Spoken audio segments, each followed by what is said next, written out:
Hey everyone, welcome back again to another episode of the Data Skill Story Show.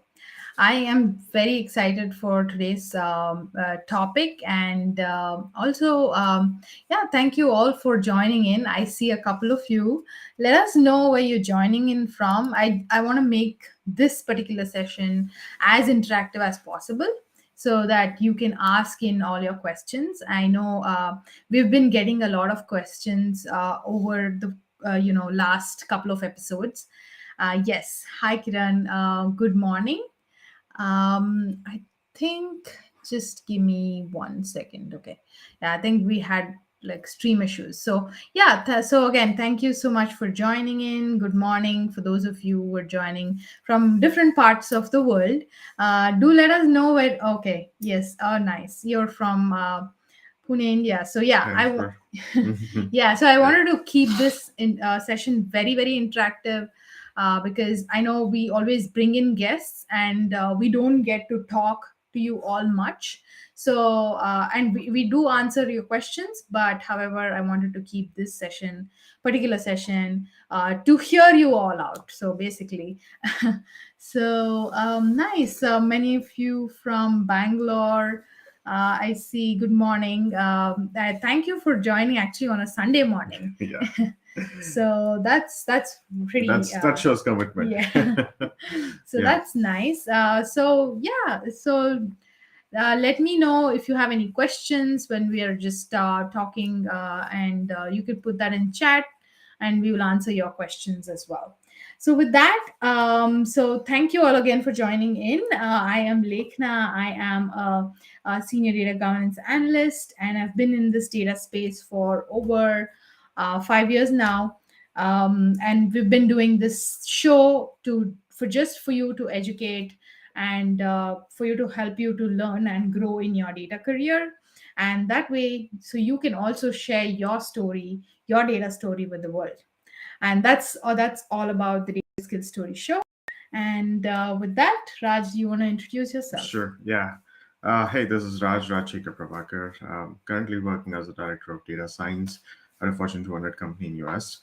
Um, my background has been in AI, data science, robotics. I have a master's in robotics from Carnegie Mellon University here in US, and also another master's degree in from UK, called Plymouth University. And I've been in automation for about 12, 13 years now, but in data space, more about 6 years, I would say. That's kind of my background. I've been to coding, developing algorithms, being a data scientist in the past, now overseeing the team and projects mostly. That's awesome. All right. Yes. Again, thanks, Adarsh. Thanks, Arvind, for joining in. I see another Kiran. So I think it's the same Kiran, right? Yeah. Yes, from Okay. Bangalore. Yes. Awesome. Hey, Uh, Adarsh. yes. Adarsh is Hello. Hello, all of you. So yeah, with that, let's get started today. I mean, I've been reading all your messages or your emails, especially the newsletter that we have, and it goes out, and you all reply to me and saying that you know what, this worked and this helped me. So it really means a lot for us to like really help you and provide as much value as possible. And with that, I think one of the most like basic question everyone asks me is like I'm like person who's like learning data science. Either it could be in like mid career level, or someone who want to just upskill hmm themselves in data science. And one of the most common thing is like, give me a roadmap, let me take it and just run with it. So I think that I really wanted to address that in this session here. So Raj, do you want to like talk about what is the most essential like skills hmm for a data scientist to be successful in this field? Like many of them just say like problem solving, those kind of things. Right. So do you want to like touch upon it and talk about how do you go like a step further, hmm right? uh, problem solving, like what can I do to become good at problem solving. So that kind of Okay, um, got it. Right. So yeah, there are definitely skills for every profession, right? So data scientist is no different. It definitely requires a lot of skills, a lot of patience, a lot of learning. So you've got to learn how to learn and be learning all the time. Uh, the world of AI and data science is moving so fast. So we got to make sure you're someone who likes to learn. So that's like the first prerequisite, I would say. You're not scared of math. You are willing to learn on a daily basis. Even now, I keep reading articles, I follow news, I keep learning, taking some course to keep myself, and I still feel like I'm lagging behind what's going on in the field of AI and data science. So, no matter if you're like learning every day, you still have so much more to learn in AI and data yeah. science. So, first and the foremost thing I would say is learn how to learn, and that's called a meta skill. Um, and then make sure you're spending time learning on a daily basis.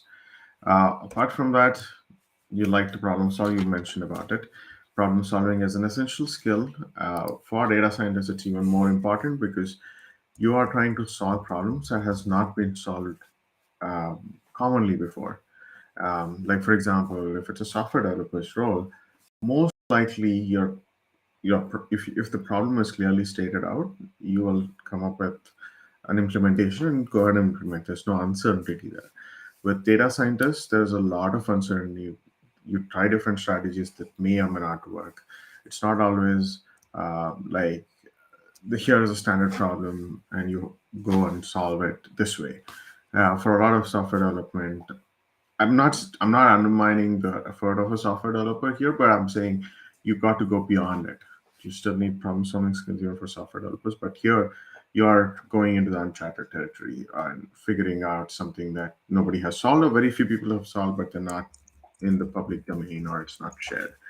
So problem solving skills are very important. Ways you do improve it is um, you know solving these problems, right? That's the best way you practice. Good way to do it is using some platforms like Kaggle. You have data science problems, you'd go and solve those things and discuss about it. Then if you have a problem in your own personal life or your friend or your family member, they are trying to analyze some data, go ahead and do it for them. That's another way to stay in touch with the real world. So solve your own problems, solve problems of someone near and dear instead of trying to, do some analysis on a Titanic data set, right? So try to do an analysis on a COVID data set or something that is related to the city in which you're living. Mhm. Uh, Try to be in touch with the real world. Right. I think we're already getting questions. Hmm.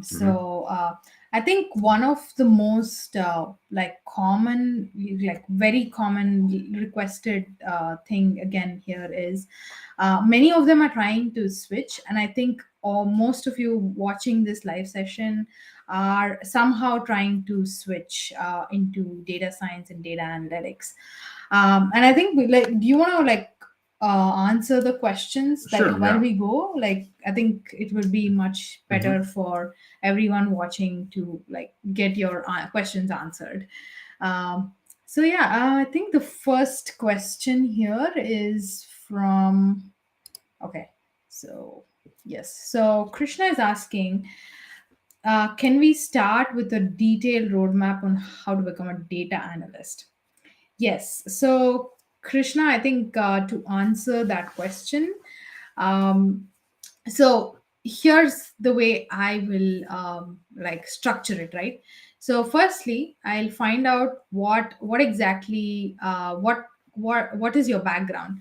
If you can put in the chat, if you can just briefly give me your background, Krishna. If you are someone who is coming from a non-technical background, uh, it's a different roadmap. If you're coming from a technical background, it's a different roadmap. So I will give you like from a non-technical perspective here. So, say you are a non technical person and you have probably about 6 months to learn data analytics. So, I would say definitely start learning with SQL. So once I learn SQL, I would give myself enough time to focus on SQL, because what happens is, once you start learning SQL, especially coming from a non-technical background, it is going to be difficult.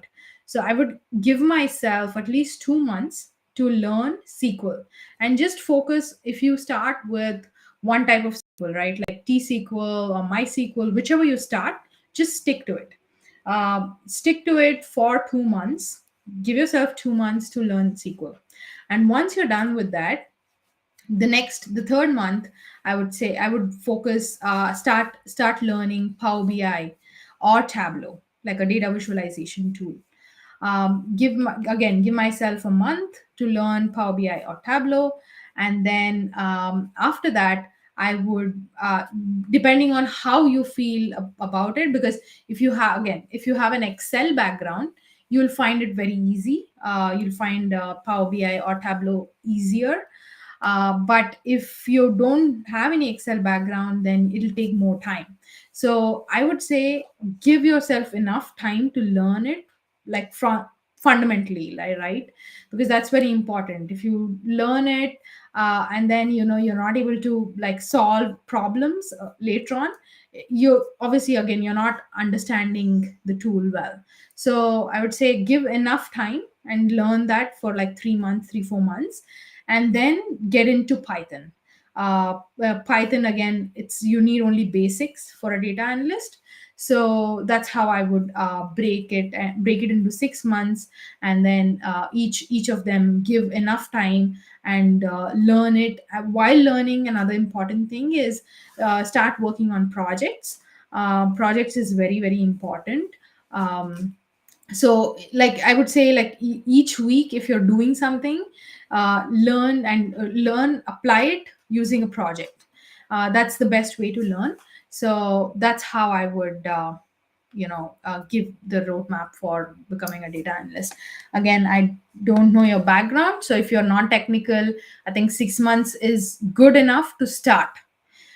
It will take time depending on your abilities on like how to problem solve and those kind of things. But 6 months, I think, is good to at least get started and be comfortable in data analysis. Let's take another question. Yep. So Ishita. yes.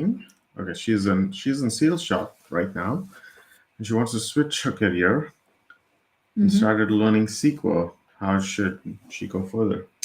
Okay, yeah. So Ishita, I think that's awesome that you're actually taking this step to get into data analytics.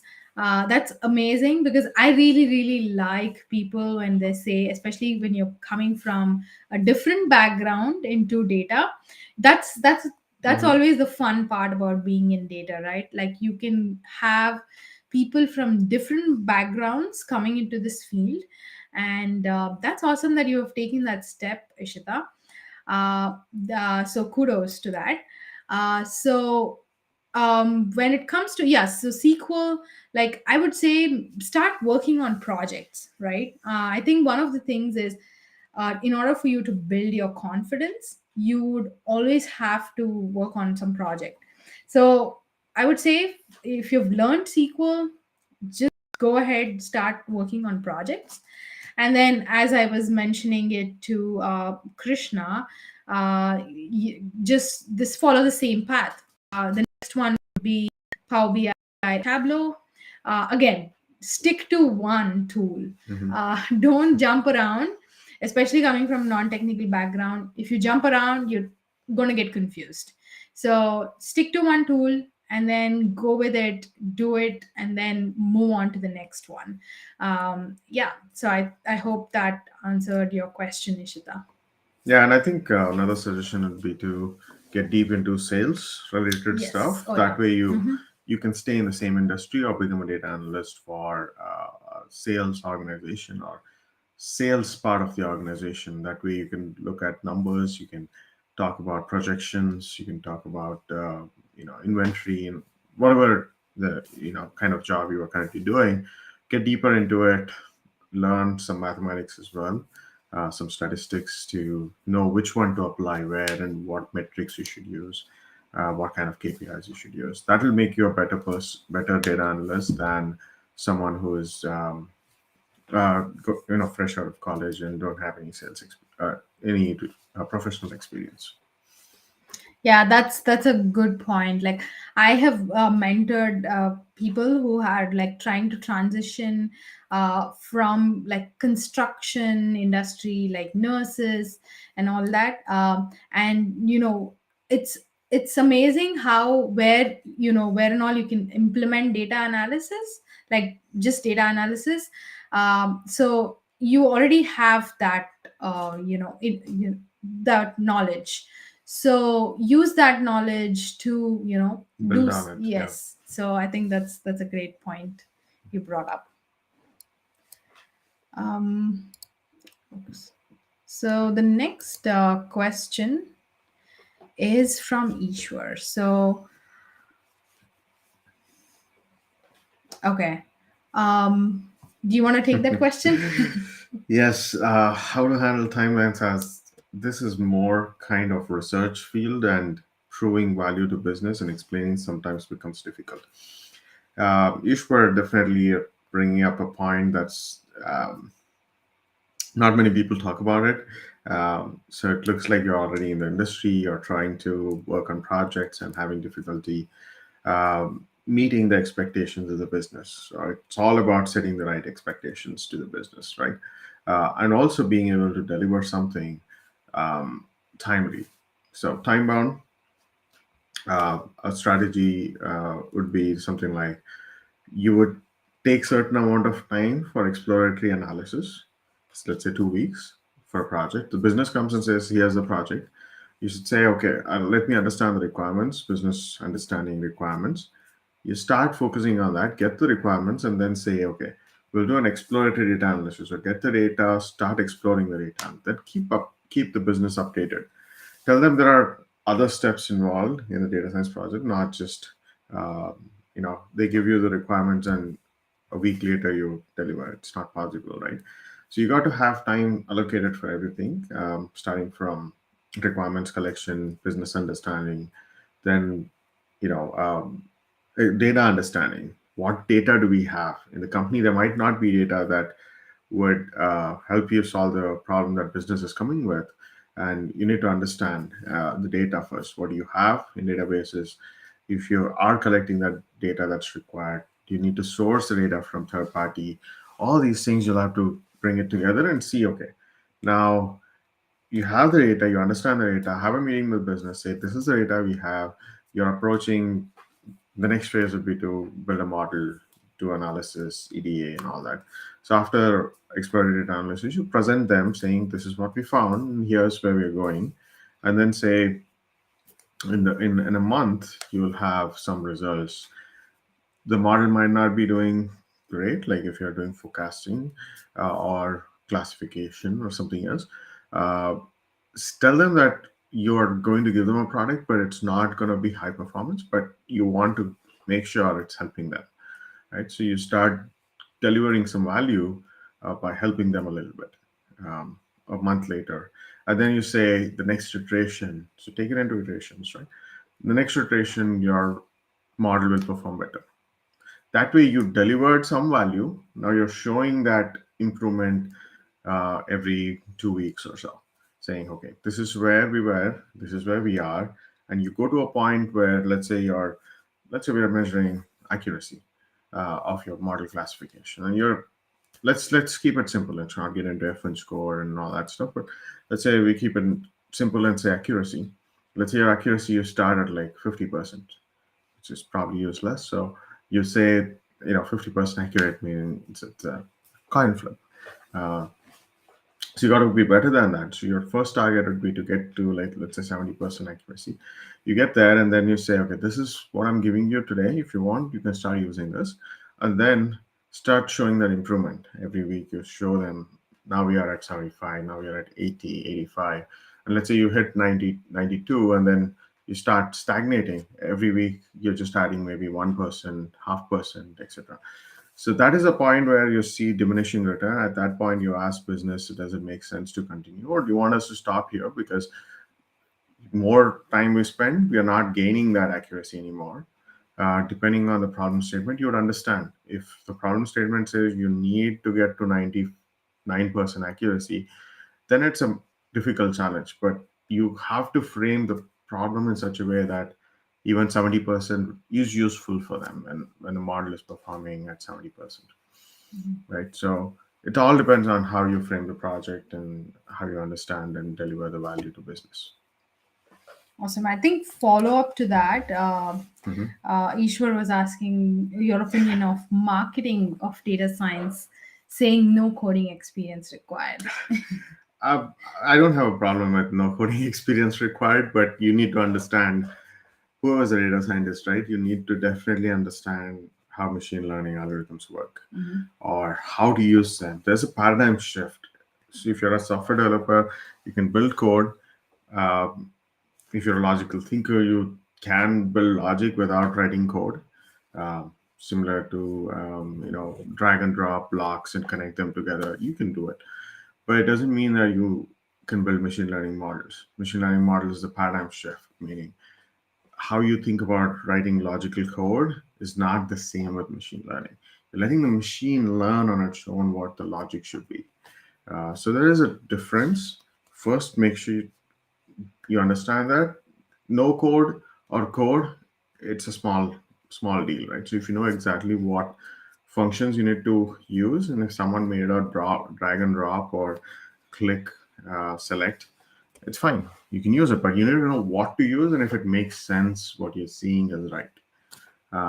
So I don't see this no coding experience as necessarily bad, but it's about how you use it. It's a tool. If you don't know how to use it, Yeah. you will make mistakes. If you know how to use it, you will use the tool. If it's an easier tool, even better, right? Yeah, that brings up another point of Mm-hmm. all these like low code or no code tools that are being used today. Mm-hmm. Especially like I think recently I saw this. I came across another tool which helps write SQL. Like it's an Mm-hmm. AI. Mm-hmm. It basically helps you write SQL. So yeah, I think. What do you think? Like, would that be many of them? I think on our Instagram channel were like, okay, I think I'm scared. I think AI is going to take away a data analyst job. Do you have any Oh yeah, opinion on that? AI is going to replace a lot of jobs. I'm sorry to say this, but a lot of um, average performing jobs will be replaced. If you're What an do you average mean by content average? writer, it's going to get Yeah. replaced, right? Okay. Copywriters, SQL queries, right? If you're not an expert in SQL query writing, you ask ChatGPT, it'll probably give you some SQL, which is probably even better than someone who hasn't spent much time learning can write. Yeah. Even now, what do you guys? What do people do? They just go on Google and search, get some query, try it out. If it works, you use it. Otherwise, don't. All those kind of jobs will get definitely replaced with AI. That's where you need to get deeper. You need to understand data science or data analytics or SQL, whatever you're working in, right? To get deeper and Understand understand it. Yeah. how the code works, how the mathematics behind it works, what are the first principles. All of this, it's important. If you don't, Yeah. ChatGPT or another AI tool is going to definitely Yeah. replace. I think to that point, I recently saw a poll on LinkedIn. Hmm. Someone had put up a poll asking, is ChatGPT going to help like early stage data science professionals or mid career data science professionals? And I think it is the votes more, Hmm. it was leaning more towards the mid career data professionals. And I think to your point, it's true, because Hmm. if someone trying to move into data science right now and they use chat gpt and blindly copies and pastes all the code, you're Yeah. not going to understand anything. So I think it's that Sure. poll. Yeah, it just reminded me of that poll, and yeah, Mm. that makes sense. Yeah. Yeah. So don't get carried away by low code or no code experience. You need to know what you're doing as a data scientist. Right. Otherwise, you're just a hacker. You're not a data scientist. You're just Hmm. throwing a bunch of code and seeing what works. Yeah. And AI can do much better and much faster uh, if you're just copying pasting code and trying to see if that works. Right. AI can figure that out much better than you. So start getting deeper. That's my Yeah. advice. Hmm. Awesome. So the next question is so Jatin, can you please put in your question properly? I don't understand your question, so if you can be more specific, Hmm. would be better. Okay. The next question is from Sagar. Okay. Projects to work on, and I think this is another common thing that on storytelling by data people just keep asking this question. I would say so you are from a non-technical background, so one of the best, I think this could be one of the hacks that I used. So I would say maybe start volunteering. I think this has really helped me, like when I was in my early career, when I was trying to figure out if data analytics was really for me. I started volunteering. I went to a local nonprofit and said that, you know what, I will do some, analysis for you. Hmm. So they just gave me the data, and they were like, yeah, do whatever you want. And so yeah, that's one of the hacks that I use to get like some sort of a real world experience. Projects, yes, there are so many projects that you can do out there. Like I would say Kaggle and all that stuff, Hmm. but I would definitely also tell you to like go to the real world, like go into the real world, try to get, I don't know, like if one of your family members, someone has a business or something like that where they're, collecting some sort of data, I would say definitely start there. And volunteering or non-profits, just go Hmm. and help them out, tell them that data analysis. They will definitely have a lot of data, and they'll be like, yeah, figure this thing out. Right. So Also, you approach your company if you're currently working for an employer. yeah, that's Just another talk to thing. them and say, talk to the data team in your company and say, hey, I've learned these things. Could you give me a project on the side that I can work on or in the evenings and give you some response? And you start delivering one or two projects. Then, if the team is growing, they would like think about you next time they want to grow and have you transition into the team. If not, you're working on a real world problem and that's helping the company. So talk to your team within the company also Hmm. and see if you can help them with anything. Yeah. Yeah, I hope that answered your question. Okay, the next question. This is a very big question. I think we'll have to read it from here. Mhm. Okay. So I think so, Karan, your question. Hold on. We're trying to. Yeah, it's not displaying completely, so Yeah. we'll try and read it. Yeah. Okay. So, So let me go ahead and read that for yeah, you. It's it's tiny a it's text, a so it's a big question. yeah. So Karan Chadai is asking, I have a question. I'm from commerce background and currently working as a data validation analyst, which is completely different domain from commerce and data analyst. But I want to switch to data analyst domain. I have learned SQL, Power BI, and Excel, and I have done some personal and challenge Challenging project. projects. But my question is, whenever I apply for any data analyst role, they ask for relevant work experience. Should I show my personal projects as relevant experience? What is like relevant work experience? Yeah, I think we just answered this question, Karan. So it is basically many, I think many like employers. would need some like uh, actual real world experience. And I think you could use one of the hacks that I just mentioned. Just start going, reaching out. I think one this is really really underrated. Mm-hmm. Many people like, I mean, as a technical people, you tend to be very introvert, but I think it's very important as like to get a real world experience. So you have to just go out there. Even local startups, right? Startups also Mm-hmm. would want some help. Yeah. So just use your skills, give away your skills for free, and people would really appreciate that. Mm-hmm. I think that would be the best way to actually get And in into. exchange, you can get a letter of Yeah. recommendation. You can have a recommendation written on LinkedIn. Um, yeah, and you could publish your work. If you Right. created a dashboard, put it up on some platform and let people see it. Yeah. Right.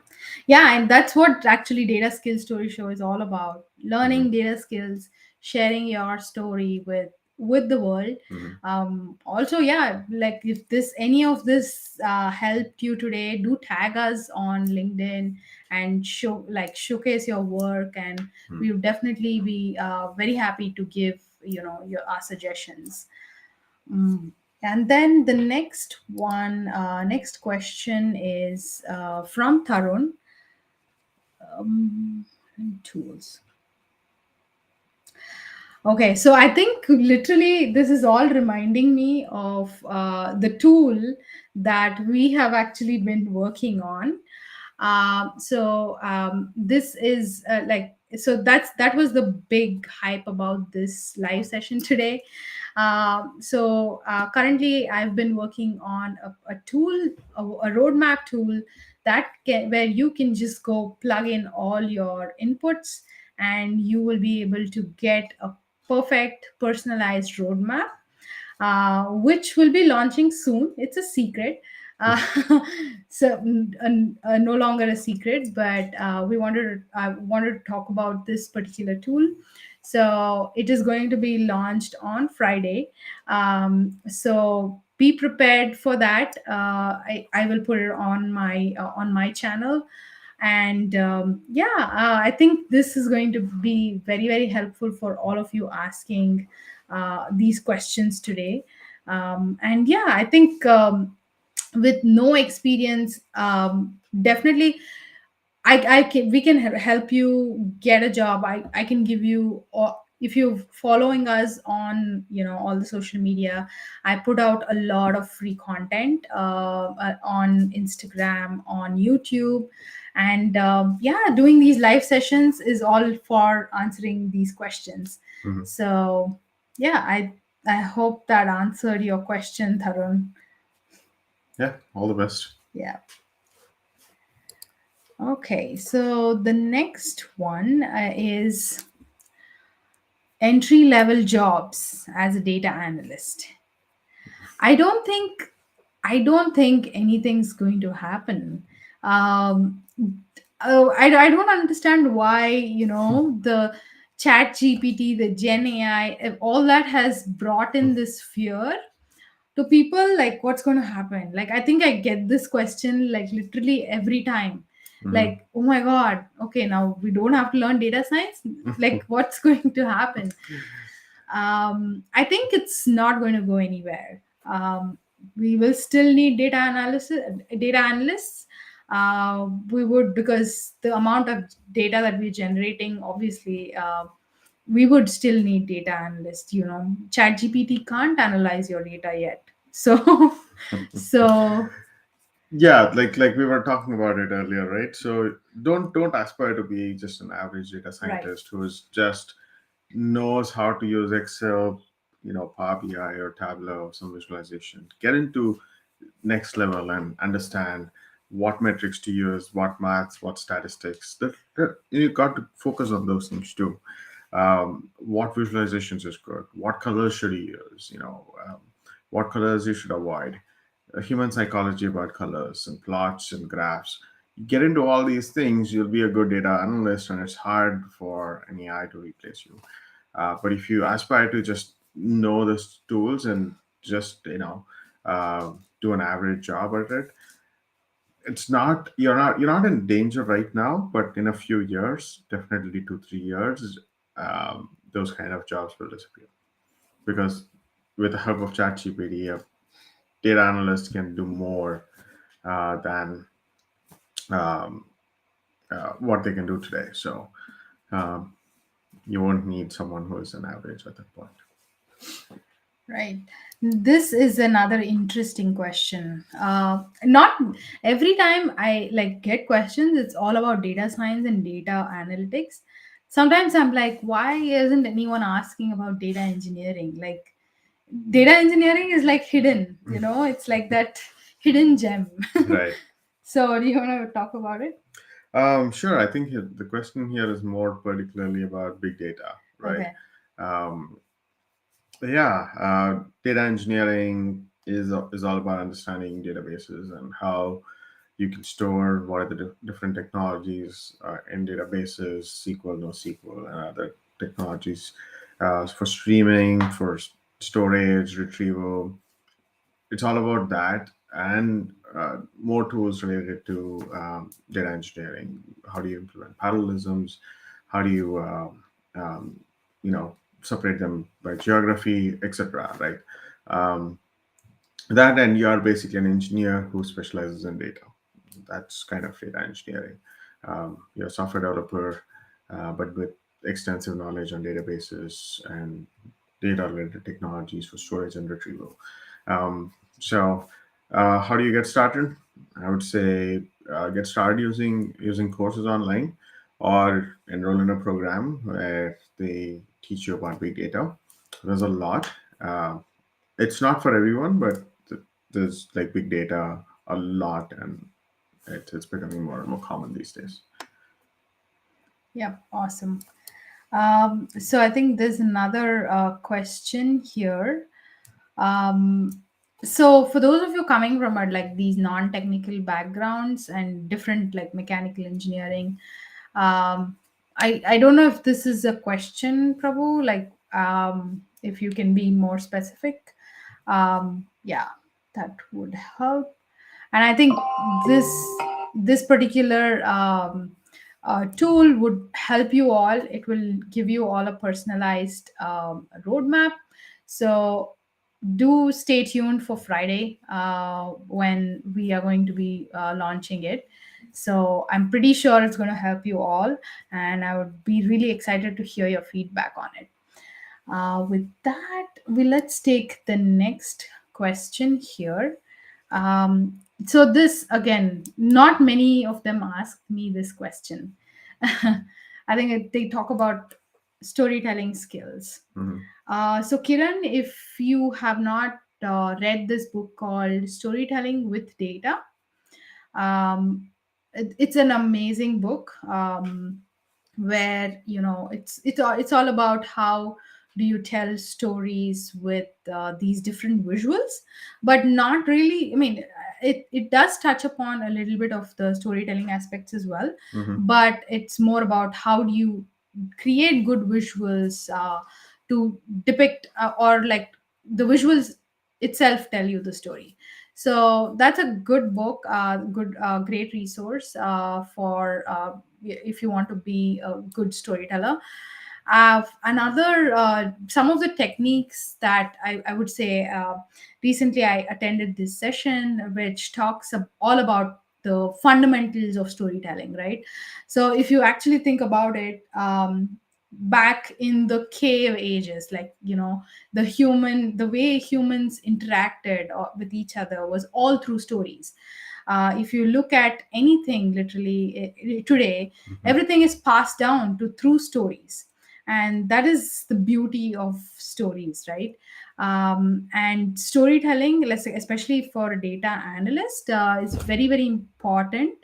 And definitely check out, there's this book called I forgot about it. But I'll put it in one of the comments in this session. So there's another book where you are talking about different aspects of storytelling. So I think that will help you improve on your storytelling aspects. I would say you start small, maybe start explaining it to your colleagues and things like that, get feedback, and then you start improving on your storytelling aspects. It takes time. Definitely you'll not get it at the first go. It takes some time, so I would say give yourself time, learn it. Once you start doing it, you will, for sure, you should be able to get it. Okay, so um I think this question is about resources. oh, because you both are taking great sessions, thank you so much. I really really like getting feedbacks from you all, because I think that's what drives us to do this basically. So really, thank you so much for giving us that feedback, that this is a great session. Also, let us know that what you want to see more in this show, in the Data Skill Story show. That would be great. And good resources, I think, Kiran, do you want to talk about resources, or do you? Oh, let's do one thing. Let's put it up on Hmm. our LinkedIn pages. Maybe we can start sharing. I think I have already shared a lot of resources for data scientists. So Kiran, you can take a look at that, Yeah, because I one. remember us preparing a document, right? There's a Yes. PDF. Yeah. Yeah, we can Yeah, share it so. out with you all, for Hmm. sure. And also, if you do not subscribe to our newsletter, so every month end our newsletter goes, so you will get tomorrow's newsletter. So in that, there are again amazing resources that I keep sharing every month, so do check it out. And so Ishwar has 18 years of experience. That's Hmm. awesome. Yeah. Yeah. And so, okay, this is a very, very interesting question. Data governance in order to become a better data analyst. So I like why I don't know if data governance is really like the first step to into data. Like the way I transitioned, I became a data analyst and then moved to data governance. So if you are someone who is in data governance, yeah, it's a good transition to, if you want to become a data analyst, because as a data governance, you are like kind of doing, I'm assuming you're like doing a little bit of SQL and other tools that you're using. So yeah, that's a great way if you are already doing it. So mhm. Awesome. So I think we're almost at the end of the session. I think we Hmm. answered a lot of questions today. I know in usually the guest sessions we will not get time to answer all of your questions, and this is the first time that we have answered all your questions, so which is awesome. And I really really enjoyed this session. I think we need to do more of these sessions where we actually get to talk to you all and answer all your questions, because we do this for you. So if yeah, so I think that was great. Hmm. Great questions. Any like parting thoughts, Raj? No, I think this was a great session. We had a lot of good questions. Yeah, parting thoughts, I would say watch Yeah. out for more information about the product that like now will be launching this Friday. Someone was again asking about the roadmap. The Yes. product that we'll be launching on Friday is about the roadmap. So you could Yes. say, It is a what are you currently personalized. doing, Yep. and what do you want to transition into, and how soon you want to transition. It's going to create a personalized plan for you, saying this week focus on this, next week do this, and it's going to send you that plan. So watch out for that. Yeah. That should be a starting point, good starting point for your roadmap. Yeah. Yeah. Thank you, Kiran. I think that was that's really nice of you. Yeah. So I think he's saying that um, Hmm. he's saying that he likes both of our journey. So yeah, thank you so much again. Yeah. Um, I think he wants to know, but I don't know if you have oh, time. So, okay. Yeah. you want to briefly go over it? Yeah. So Mhm. basically, I have been in this data space for over 5 years now. I transitioned to data from a non technical background. I did my MBA, and now, and then within like 8 months of my master's program in data analytics, I got a job. That's when I realized that you don't really need a master's degree to get a job.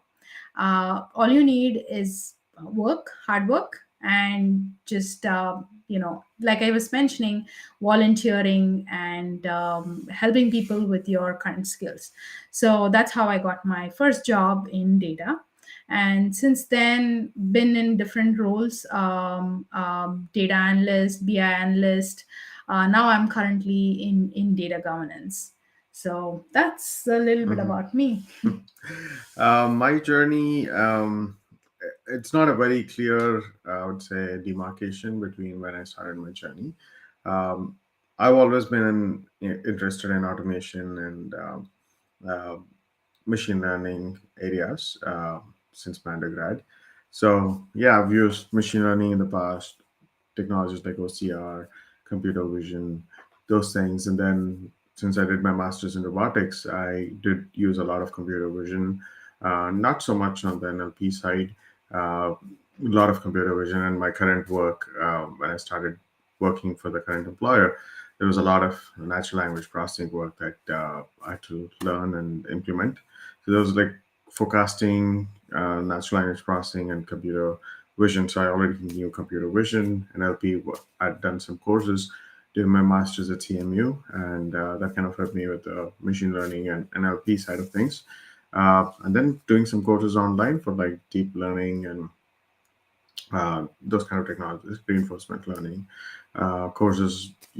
I like Udacity because they have really good courses and they're also expensive, which kind of helps with the commitment and also the quality of the I courses. think it's the projects and Yeah, all that. real world projects, and they have good structured course. I mean, they spend a lot of time preparing the courses. So those are the different ways I picked up and gradually got into data science and started doing more work in NLP and computer vision uh, projects. And ultimately, it's all for automation. Right. Yeah. Awesome. Yeah. Thank you so much, Ishwar. Thank you, Sagar. Thank you, Krishna. I think it was Ishita. So thank Hmm. you. Yeah. So I'm reading all your messages here. Thanks a lot. Yes, it really, really means a lot. And this show, the Data Skill Story Show, is a bi-weekly show. So we will see you 2 weeks later. So yeah, I'm looking forward for the next session with another guest who will be here, and we will be talking about data again. Yeah. And thank you all again for joining us, and thank you for the really nice supportive messages.